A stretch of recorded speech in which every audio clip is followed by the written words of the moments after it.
Hello students, क्या हाल चाल है आप लोगों के। उम्मीद करता हूँ आप लोग बहुत बढ़िया होंगे, अच्छे से पढ़ाई कर रहे होंगे और क्लास 9th में आके मिड टर्म की तैयारी करना शुरू कर दिया होगा आपने। आपके काफी सारे चैप्टर हो चुके हैं और सिलेबस तो मैंने कंप्लीट करवा दिया है सर। अब बात आती है इंपॉर्टेंट क्वेश्चन की, ऐसे क्वेश्चन की जो आपके इंपॉर्टेंट है आपके लिए मिड टर्म एग्जामिनेशन को लेकर, आपके मिड टर्म के लिए बहुत ज्यादा इंपॉर्टेंट है। वो क्वेश्चन आज हम इस चैप्टर में, इस लेक्चर में डिस्कस करने वाले सर। बहुत ही ज्यादा इंपॉर्टेंट क्वेश्चन है सर, तो जाना मत कहीं पे, स्किप मत करना। और अगर समझ आ जाए, क्लियर हो जाए सारे टॉपिक्स, तो बढ़िया लाइक कर देना, शेयर कर देना, सब्सक्राइब कर देना। और नहीं समझ आए तो कमेंट कर देना जो सा भी टॉपिक आपको समझ नहीं आया है सर। और टेलीग्राम की बात करते हैं, जो सर सारे जो पीडीएफ है, जो भी मैं यहाँ पे लेक्चर रिकॉर्ड कर रहा हूँ सर, तो उसके सारे पीडीएफ आपके टेलीग्राम चैनल में मिल जाते हैं।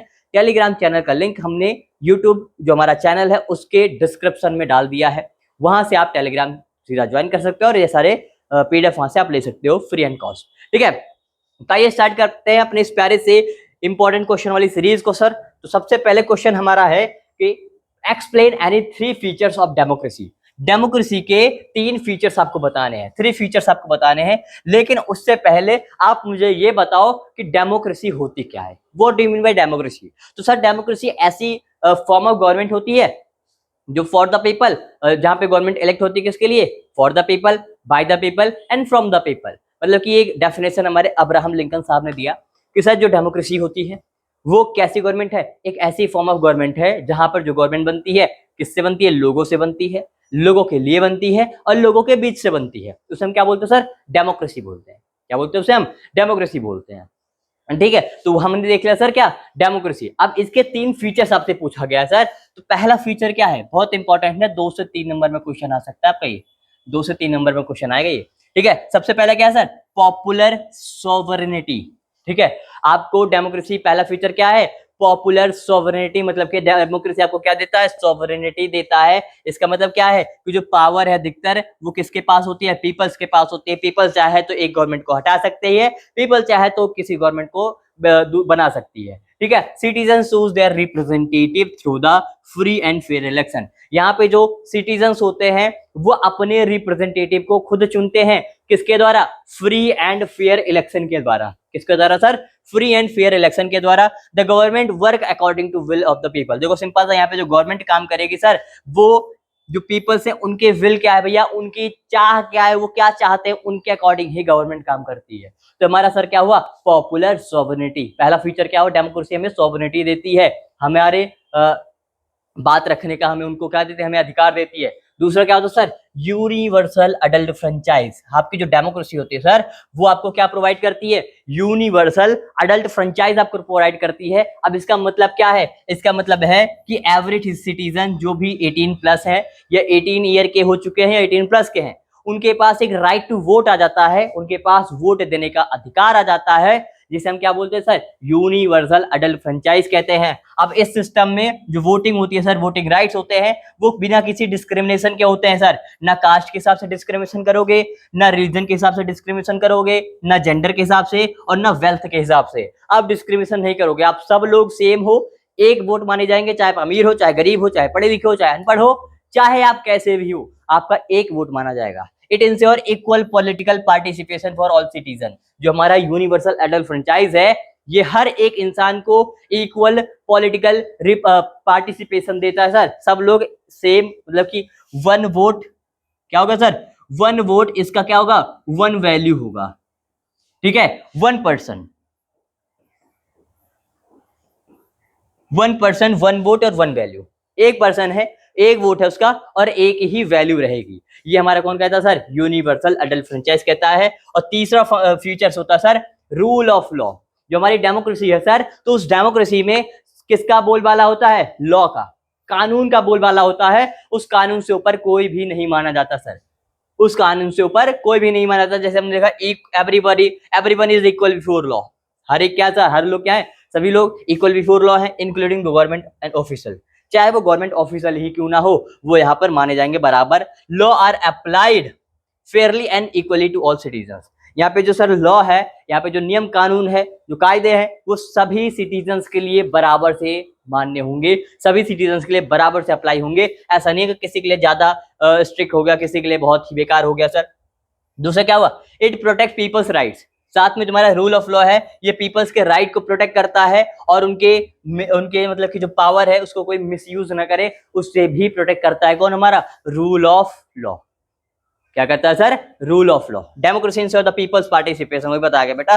डेमोक्रेसी जो क्या करता है हमारे इक्वल पार्टिसिपेशन देखता है, इक्वलिटी देखता है, जस्टिस देखता है और हर एक इंसान को इफेक्टिव मतलब कि गवर्नमेंट है उसको इफेक्टिव तरीके से काम करने पे मजबूर करती है। कौन? डेमोक्रेसी।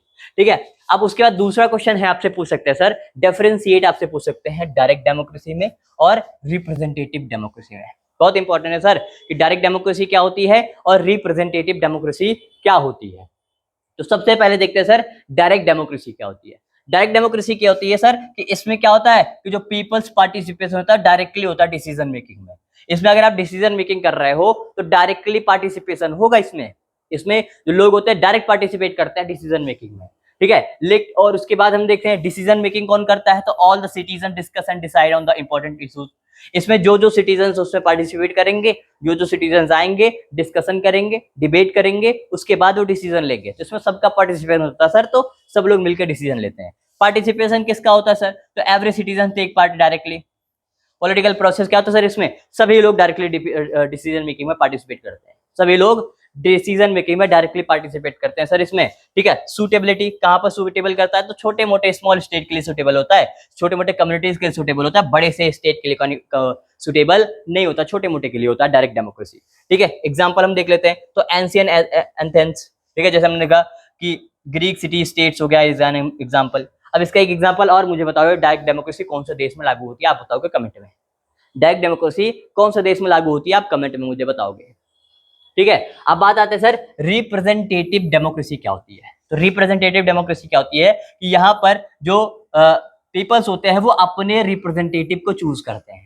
क्या करते हैं? अपने रिप्रेजेंटेटिव को चूज करते हैं और कहते हैं कि मैंने तुमको चूज किया है, तुम जाओगे मेरे बिहाफ पे डिसीजन लोगे। क्या करोगे? मेरे बिहाफ पे जाके तुम डिसीजन लोगे, मैंने तुमको चूज कर दिया है। ठीक है, उसके बाद क्या होता है सर, एक elected representative discuss and decide on the behalf of the people. अब जो इलेक्टेड रिप्रेजेंटेटिव हैं जिनको हमने रिप्रेजेंट करा है अपने जगह पे, वो क्या करेंगे सर, वो जाएंगे, जो डिसीजन लिया जाएगा वो जो जो जिन लोगों ने उनको इलेक्ट किया है तो उनके बिहाफ पे जाके वो डिसीजन लेते हैं कि उनके लिए क्या सही है क्या गलत है। पीपल पार्टिसिपेशन इनडायरेक्टली, यहाँ पर क्या होता है सर, जो पार्टिसिपेशन होता है वो इनडायरेक्टली होता है। वो डायरेक्ट जाके पार्टिसिपेट नहीं करते डिसीजन मेकिंग में। डायरेक्ट डिसीजन मेकिंग पार्टिसिपेट क्यों नहीं करते? क्योंकि वो कहते हैं सर कि हमने तो रिप्रेजेंटेटिव इलेक्ट कर दिया है। हमने क्या करा है? रिप्रेजेंटेटिव इलेक्ट कर दिया है, वो जाके हमारे हिसाब से डिसीजन लेंगे, मैं नहीं जा रहा उधर। ठीक है, ये राजा जा रहा है तो भाई मैं नहीं जा रहा भाई, मैंने तो इलेक्ट कर दिया, वो जाएंगे। उसका जाता है सर सुटेबल कहाँ होता है, तो लार्ज स्टेट के लिए, या जो लार्ज स्टेट कंट्रीज है वहां पे रिप्रेजेंटेटिव डेमोक्रेसी काम करती है। जैसे हमारा इंडिया हो गया, यूएसए हो गया, और भी बहुत सारी मॉडर्न कंट्रीज है जो इस सिस्टम को फॉलो करती है। किसको? रिप्रेजेंटेटिव डेमोक्रेसी को। ठीक है, तो बड़े के लिए ये है, छोटे मोटे के लिए ये है। क्लियर हो सर यहाँ तक? अब अगला क्वेश्चन क्या कह रहा है? अगला क्वेश्चन कह रहा है trace the development of democratic tradition in India from ancient time to modern. Simple सा है, एंशिएंट से मॉडर्न तक, एंशिएंट से मॉडर्न तक आपको ट्रेस करना है कि कैसे कैसे चेंजेस हुए, कैसे कैसे डेमोक्रेसी यहाँ पे इवॉल्व हुई। ठीक है, एक बार रीड कर सर जी, तब तक पानी पी लेता हूँ। तुम तो पी रहे होगे आराम से घर पे बैठ के, हैं?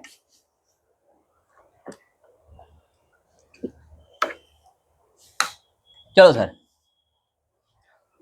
अब सबसे पहले आते हैं सर एंशिएंट इंडिया में कैसे हुआ करती थी डेमोक्रेसी सर। एंशिएंट इंडिया में क्या था सर, विलेज रिपब्लिक्स होते थे। क्या था सर इसमें? विलेज रिपब्लिक्स होते थे। अब ये विलेज रिपब्लिक क्या है, तो इसमें हमने देखा कि अगर आप एंशिएंट टाइम पे देखोगे तो विलेज असेंबलीज होती थी जिसे हम सभा बोलते हैं, जहाँ पे लोग इकट्ठा होते थे सर। काउंसिल होता है जिसे हम समितिज बोलते हैं। Were form the discuss the take decision in local areas, मतलब गाँवों में लोग कोई डिसीजन लेना होता था तो पूरा गांव इकट्ठा होता था, डिसीजन उसमें डिबेट होती थी, डिस्कशन होता था, उसके बाद डिसीजन लिया जाता था। ठीक है, जैसे एग्जांपल क्या इसका, गण संघास हो गया, तो वाजी माला सक्या, तो ये सब क्या होता है सर कि डिसीजन मेकिंग में काम करते थे एंशिएंट टाइम पे। मतलब कि डिसीजन लेना है तो सब लोग इकट्ठे होंगे, बात करेंगे, फिर डिसीजन लेंगे।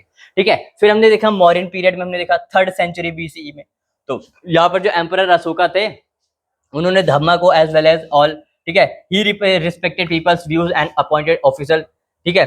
धामा महामतराज, तो ये हमने इसमें देखा सर कि मॉडर्न पीरियड के टाइम पर क्या हुआ सर, यहाँ पे राजा महाराजा हुए हैं, आराम से बैठे हैं और वो पीपल्स के सारी चीजें व्यूज देखेंगे, भैया पीपल्स का क्या कहना है, क्या चाहते हैं पीपल्स, वो देखेंगे, फिर अपने राजा मंत्रियों के साथ उनके डिस्कशन करेंगे, फिर डिसीजन लेंगे। मेडिवल पीरियड के टाइम पे लोकल सेल्फ गवर्नमेंट हो गई थी सर। मेडिवल टाइम पे क्या होता सर, लोकल सेल्फ गवर्नमेंट होती थी, यहाँ पे विलेज पंचायत हुआ करती थी, और विलेज पंचायत काफी सारे पार्ट में, जहाँ पर कोई डिसीजन लेना है वाटर पे, लैंड पे, कम्युनिटीज मैटर पे, तो वहाँ पे डिस्कशन लेते थे, और साथ में यहाँ पे एक मुखिया उखिया बनाते थे, वो जाके उसमें डिसीजन लेते थे। ठीक है। फिर फ्रीडम मूवमेंट अब हमने देखा 19th century, mid 20th century तक फ्रीडम मूवमेंट चला। किससे चला सर, कॉलोनियल गवर्नमेंट से। ब्रिटिशर आए, हमारे ऊपर कब्जा कर लिया था, तो उससे हमने क्या करा सर, अपने आप को आजाद करवाया। इंडियन नेशनल कांग्रेस ने फिर किसको फॉलो किया सर, डेमोक्रेटिक प्रैक्टिसेस को फॉलो किया।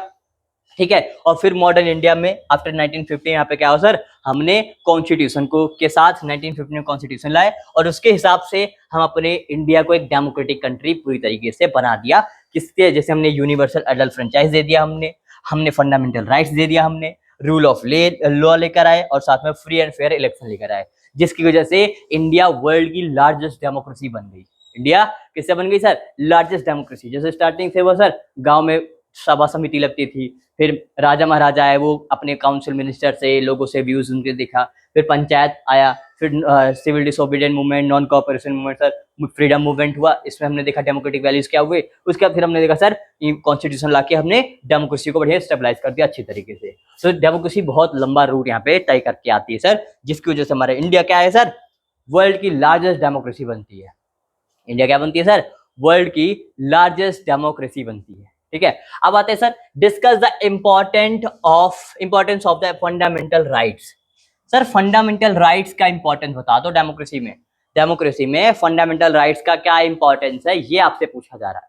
तो सर पहले बहुत ही इंपॉर्टेंट है, क्या फंडामेंटल राइट के बिना आप डेमोक्रेसी में सही से सर्वाइव कर पाओगे, बिल्कुल नहीं। आप सही से सर्वाइव नहीं कर पाओगे बिना फंडामेंटल राइट्स के। तो सर क्या है सर, प्रोटेक्ट इंडिविजुअल फ्रीडम। देखो सिंपल सा, पहले क्या करता है कि आपके फ्रीडम को प्रोटेक्ट करता है। फंडामेंटल राइट क्या करता है, आपके फ्रीडम को प्रोटेक्ट करता है। जैसे आपको फ्रीडम ऑफ स्पीच है, एक्सप्रेशन है, मूवमेंट एंड बिहेव, ये सारी चीजें आपके प्रोटेक्ट करता है सर फंडामेंटल राइट्स। ये ना हो तो क्या आप सही से खुले बोल सकते हो, नहीं बोल सकते हो। आप क्या अपनी चीजों को एक्सप्रेस कर सकते हो, नहीं कर सकते हो। दे ensure that every individuals can think, speak and act freely. ये क्या कहता है सर कि हर एक इंसान थिंक कर सकता है, सोच कर सकता है, हर एक इंसान अपनी बातों को एक्सप्रेस कर सकता है, हर एक इंसान अपने हिसाब से फ्रीली एक्ट कर सकता है। दूसरा क्या होता है sir, prevent abuse of power. ये क्या करता है, जो फंडामेंटल राइट्स है, अगर मान लो किसी कोई ऑफिसर है, उसके पास पावर है, तो उस पावर को मिसयूज ना करे आपके ऊपर। दूसरा बोलता है सर फंडामेंटल राइट क्या कहता है कि किसी के भी पास पावर हो, वो तुम्हारे फंडामेंटल राइट्स को वॉलेट नहीं कर सकता, वो तुम्हारे फंडामेंटल राइट्स को बेकार नहीं कर सकता है। तो इसका मतलब क्या हो sir, prevent abuse of power. These rights act as a limitations of the power of the government. Government के पास जो पावर मिली है उसका वो मिसयूज तो नहीं कर रही है आपके ऊपर, तो इसमें क्या करता है सर, फंडामेंटल राइट्स उस पर लिमिट सेट कर देता है, उनकी औकात सेट कर देता है सर कि आप उससे आगे नहीं जाओगे। ठीक है। उसका तीसरा क्या कहता है सर, तीसरा कहता है स्ट्रेंथ डेमोक्रेसी। जो हमारी फंडामेंटल राइट्स है सर, वो डेमोक्रेसी को स्ट्रेंथ प्रोवाइड करता है। They allow citizen to participate in democratic processes freely. क्या हो सर कि जो फंडामेंटल राइट्स है वो आपके डेमोक्रेटिक वैल्यूज को और ज्यादा स्ट्रेंथ प्रोवाइड करता है। वो लोगों को क्या करता है सर, डेमोक्रेटिक प्रोसेस में पार्टिसिपेट करने के लिए इंकरेज करता है। ठीक है। और साथ में पीपल्स अपने व्यूज को, अपने चीजों को एक्सप्रेस कर सकते हैं, और अपने गवर्नमेंट को कैसी गवर्नमेंट बनाएंगे, अकाउंटेबल गवर्नमेंट बना सकते हैं। तो तीसरा हमने देख लिया सर, ये 5 नंबर में आ सकता है सर क्वेश्चन। ठीक है, इंपॉर्टेंट क्वेश्चन है सर। Ensure equality. इक्वलिटी आपको देता भी है। डेमोक्रेसी का जो फंडामेंटल राइट्स है वो आपको इक्वलिटी भी प्रोवाइड करता है। सिंपल सा है, फंडामेंटल राइट्स सबको बराबर दिए गए हैं, चाहे अमीर हो, गरीब हो, काला है, गोरा है, नीला है, पीला कैसा भी है ना, तो सबको बराबर से फंडामेंटल राइट्स दिया गया है। अब चाहे आप किसी भी रिलीजन के हो, किसी भी कास्ट के हो, किसी भी जेंडर के हो, कैसे भी हो सर, तो आपको इक्वलिटी दी जाएगी। कौन देता है ये, फंडामेंटल राइट्स तो देता है। कौन देता है ये, फंडामेंटल राइट्स तो देता है। साथ में आपकी जो डिग्निटी है उसको भी मेंटेन करके रखता है। आपकी जो सेल्फ रिस्पेक्ट है उसको कौन प्रोवाइड करता है सर, फंडामेंटल राइट्स। अगर आपके पास फंडामेंटल राइट्स नहीं होते तो क्या आपकी सेल्फ रिस्पेक्ट बनी रहती, आपकी सेल्फ रिस्पेक्ट बनी रहती अगर आपके पास फंडामेंटल राइट्स नहीं होते, बिल्कुल नहीं बनी रहती। कोई आपकी तुम्हारी इज्जत ही नहीं करता, वो तुम्हारी जो बड़े ऑफिसर है वो तुम्हारे अपने नौकर समझते तुम्हें। तो फंडामेंटल राइट्स क्या कहता है सर, आपको आपकी ह्यूमन डिग्निटी मेंटेन करके रखता है। आपकी सेल्फ रिस्पेक्ट बना के रखता है, आपको कोई बेकार तरीके से ट्रीट ना करे, ये कौन कहता है सर? फंडामेंटल राइट्स कहता है। तो बहुत ज्यादा इंपॉर्टेंट है सर। और साथ में प्रोवाइड रेमेडीज, साथ में अगर आपके कोई चीजें वॉयलेट हुई है, आपको कोई परेशान कर रहा है, आपको कोई चीजें आपको नहीं मिल रही है, आपके अधिकार नहीं मिल रहे हैं, तो आप फंडामेंटल राइट्स के अकॉर्डिंग जाके कोर्ट में केस कर सकते हो। कह सकते हो भैया हमको तो हमारे राइट्स मिले ही नहीं, हमको हमारी ये राइट्स ये नेता ने वॉयलेट कर दिया। अब कोर्ट क्या करेगा? उस पर एक्शन लेगा। किस लिए? क्योंकि आपके पास फंडामेंटल राइट्स है। अगर ये फंडामेंटल राइट्स नहीं होता तो कोर्ट मार के भगा देता, भाग यहाँ से, तुम्हारे छोटे मोटे के लिए बैठा हूँ यहाँ पे, ठीक है। तो fundamental rights soul of democracy माना जाता है sir. Fundamental right soul of the democracy. अगर आपसे कोई एमसीक्यू में पूछ ले कि सोल ऑफ डेमोक्रेसी क्या होता है सर, तो आप बोलोगे सर फंडामेंटल राइट्स क्या है सर? सोल ऑफ डेमोक्रेसी है, डेमोक्रेसी की आत्मा है। क्या है सर? डेमोक्रेसी की आत्मा है, ठीक है। अब आपसे पूछ सकते हैं sir differentiate between democratic and non democratic government. Democratic और नॉन डेमोक्रेटिक गवर्नमेंट में आपको डिफरेंशिएट करना है, दोनों में डिफरेंसेस लगाने हैं सर कि डेमोक्रेटिक गवर्नमेंट क्या होती है, नॉन डेमोक्रेटिक गवर्नमेंट क्या होती है। तो हमने देखा सबसे पहले सोर्स ऑफ पावर देखेंगे। क्या देखेंगे सर? सोर्स ऑफ पावर देखेंगे। तो हमने देखा कि जो डेमोक्रेटिक गवर्नमेंट होती है वहां पे जो पावर होती है पीपल्स के पास होती है।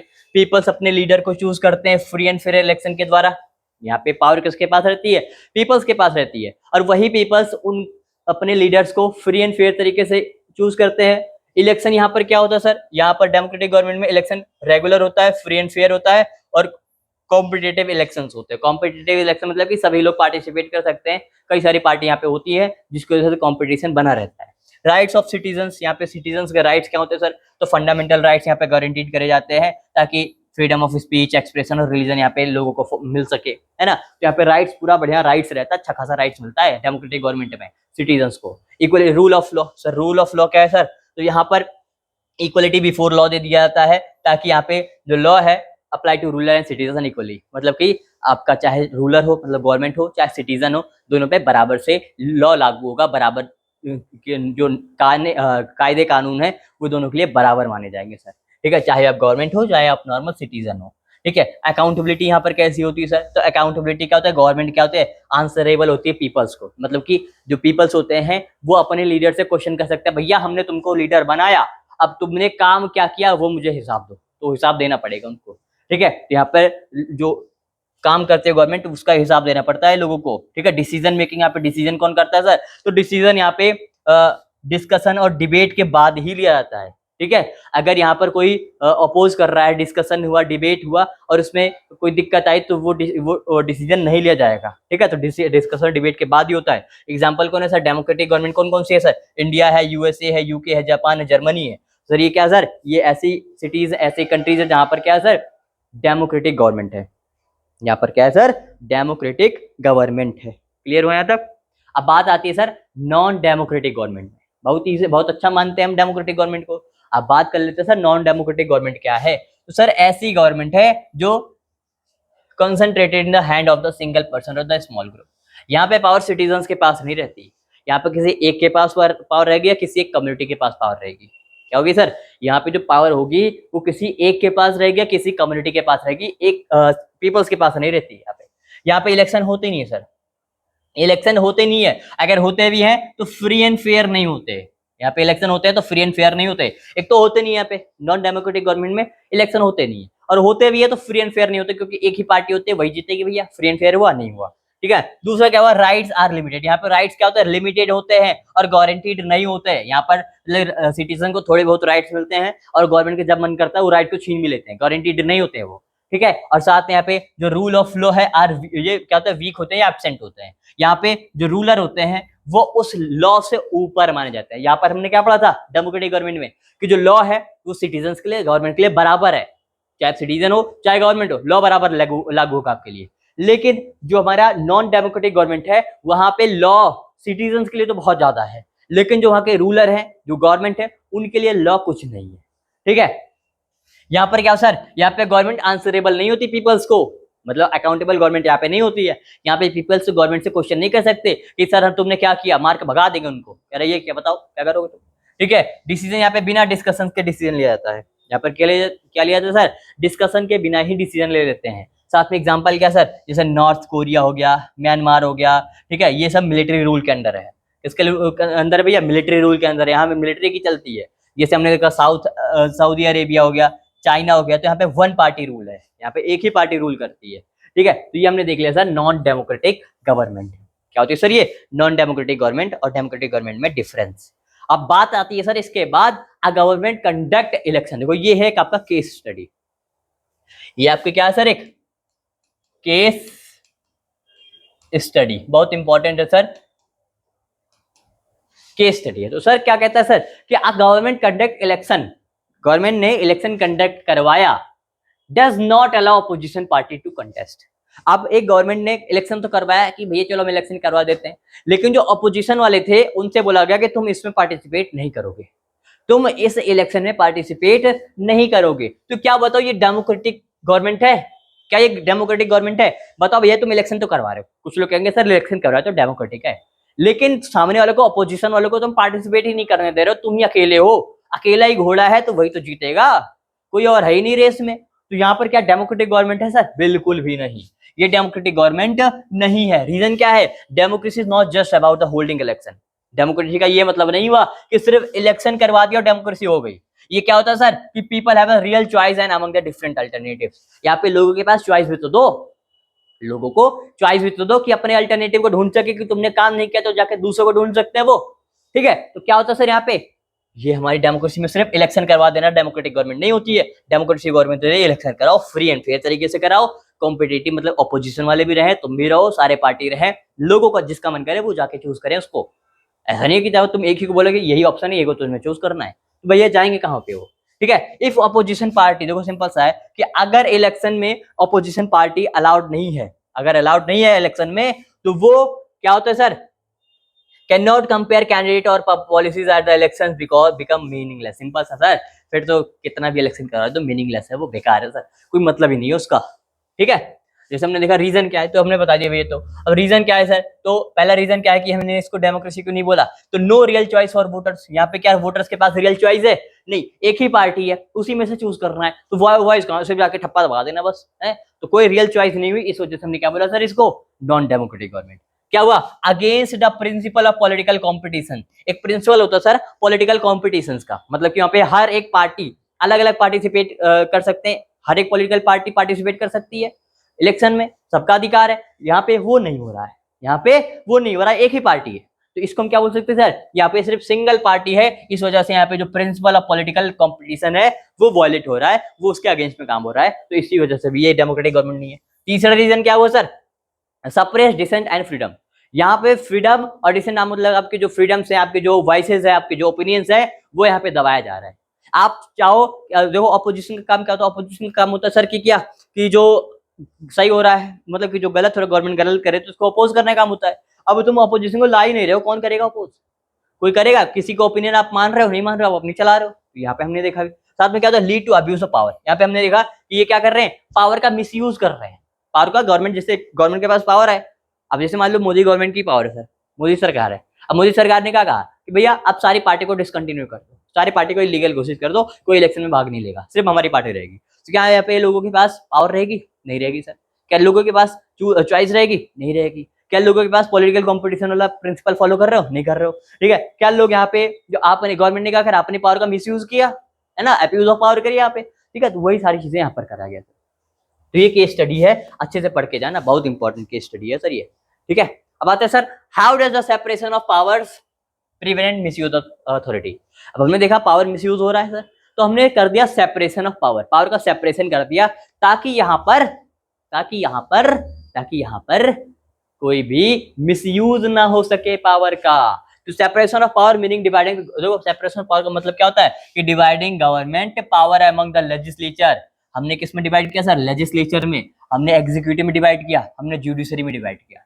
ईच ऑर्गन, देखो इनके अलग अलग ऑर्गन्स होते हैं, अलग अलग रिस्पॉन्सिबिलिटी होती है, अलग अलग काम होता है इनका, ठीक है। चेक एंड लिमिट्स होता है। जैसे हमने देखा सबसे पहला था सर लेजिस्लेचर, ये तो पुराना वाला है सर, नया वाला लगा देंगे बाद में, ठीक है।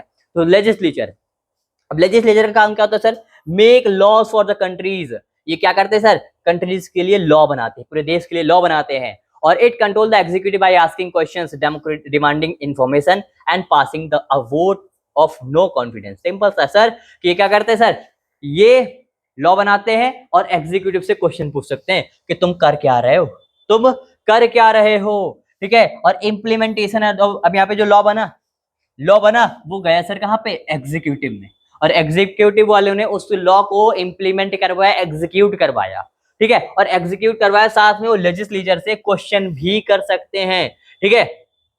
It is accountable to legislature, its action are subject to judicial reviews. मतलब कि इन्होंने जो एग्जीक्यूट करवाया तो ये लेजिस्लेचर वाले इनसे पूछ सकते हैं, कहा किया भैया तुमने, कौन सा रूल्स रेगुलेशन तुमने लागू कराया, तो कौन सी चीजें यहाँ पे लागू करवाई तुमने, तो ये इनसे पूछ सकते हैं। साथ में जो जुडिशरी होता है सर, तो जुडिशरी का काम क्या होता है sir, interpret the constitution and the laws, it can strict down laws and action that are unconstitutional. Simple sir कि जो नियम कानून बना लेजिस्लेचर में बना पहले, फिर गया एग्जीक्यूटिव में लागू हुआ, और उसके बाद में जुडिशरी होता है उन सब नियम कानून को देखता है कि हाँ भैया वो हमारे कॉन्स्टिट्यूशन के अकॉर्डिंग काम कर रहा है कि नहीं कर रहा है। अगर कॉन्स्टिट्यूशन के अकॉर्डिंग काम नहीं करेगा तो उसको मार के भगा देंगे, कहेंगे भैया ये नहीं है। तो ये चेक एंड बैलेंस सिस्टम भी आप इसे बोल सकते हो सबको, ठीक है। एक दूसरे के फंक्शन को चेक एंड बैलेंस कर सकते हैं, ठीक है। तो सेपरेशन ऑफ पावर भी हमने देख लिया सर। अब इसके बाद हमारा हो गया है इंपॉर्टेंट क्वेश्चन वाली सीरीज का इस चैप्टर का दी एंड। और एक बार सारे चैप्टर एक चैप्टर वाइज कर लेते हैं क्वेश्चंस, फिर उसके बाद एक मैराथन लाइव लेकर आएंगे सर, कि जिसमें इंपॉर्टेंट क्वेश्चंस रहेंगे सारे, पूरी एनसीईआरटी आपकी एसएसटी के एनसीईआरटी के सारे चैप्टर के मिड टर्म के अकॉर्डिंग पूरे क्वेश्चन सीरीज रहेगी और लाइव रहेगी वो, तो उसमें आपको भी ज़्यादा फायदा रहेगा सर। जो डाउट आएगा डायरेक्टली आप पूछ सकते हो, और अगर आपको और किसी टाइप की हेल्प चाहिए तो आप कमेंट सेक्शन में जल्दी बता दो, और नोट्स जैसे मैंने आपको बताया वहां जाके ले लो। मिलते हैं अगले क्वेश्चन वाली सीरीज में, तब तक के लिए अपना पढ़ाई करते रहना, ध्यान देना और अपने इस भाई को याद करते रहना। Thank you.